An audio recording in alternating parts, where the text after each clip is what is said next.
All right, so my goal is to lie in this 90-90 position and start from the beginning.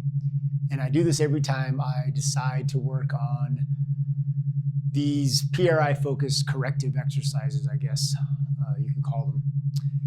And so what I'm doing is I'm just making sure that I'm lying on my back and I'm breathing softly and feeling myself fall or release back onto the surface. I've got a towel roll under my neck so that my neck can feel supported, and I keep my chin up, away from my sternum. And that's to respect the need of the 3 tilts or the 3 gears.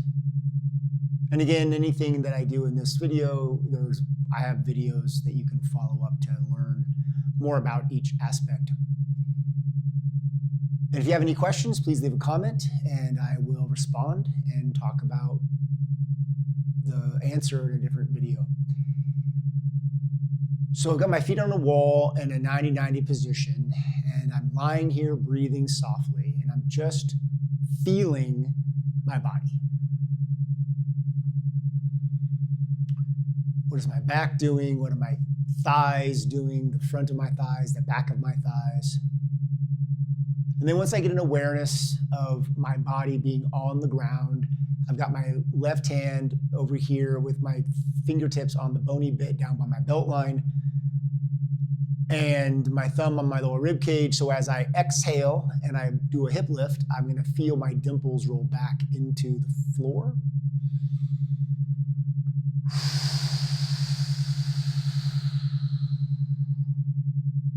Keeping my chin up.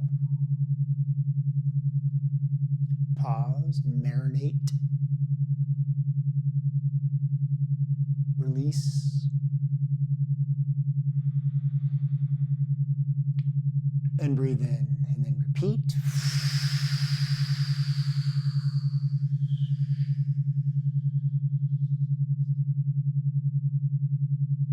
I actually can't talk.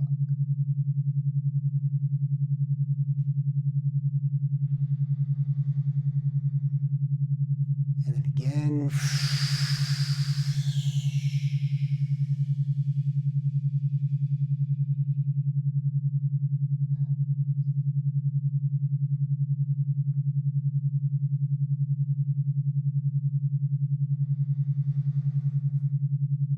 And then one more time.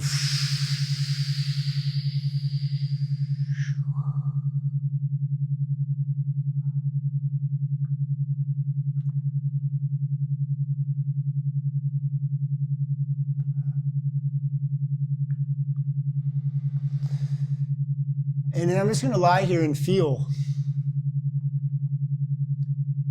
my body. Do I feel any different? Do I sense anything changed? Maybe not. For me, right now, what I felt was a cramp underneath my right shoulder blade, knowing that my rib cage is not in a very middle position. It's torsioned and tweaked somehow into a state of right stance, more than likely. And you'll notice that the pause is really deep and long in an exhaled position. And in that state of exhalation, I'm noticing and marinating in the sensation of air hunger.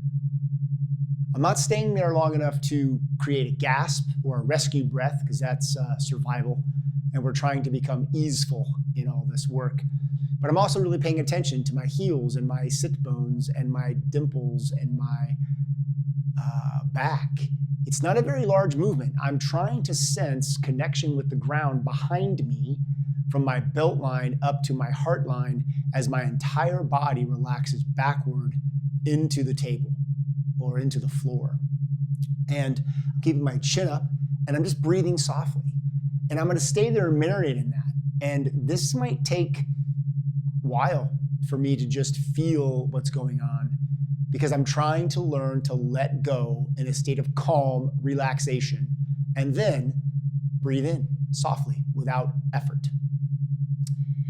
And then after I do that a few times, I feel myself relaxed. And now I personally feel more grounded. And now I'm going to do a couple more hip lifts, but I'm going to pause and maintain the position while I inhale.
And then I relax after an inhale.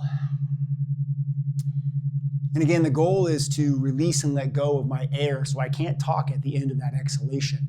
And I pause in that new shape. And the new shape is compression of getting all my side body inward toward the center of me, my front body backward toward the back of me, while my heels are grounded on the wall, using my feet, feeling my heel pressure more than the rest of my foot, which causes me to feel like the back of my legs are working more than the front of my legs. And my head and neck and shoulders are not doing anything. They keep trying. My left shoulder keeps trying to get involved. My chin keeps trying to drop down. So I have to remind myself through reflection, through awareness, to just let those things go and celebrate the fact that I even noticed it in the first place. And then I also am noticing that every time I do this hip lift, my right side crunches a little bit. So I have to deliberately release the right side and allow my left side to come on more powerfully. That's a habit. That's a human movement pattern. It's very common.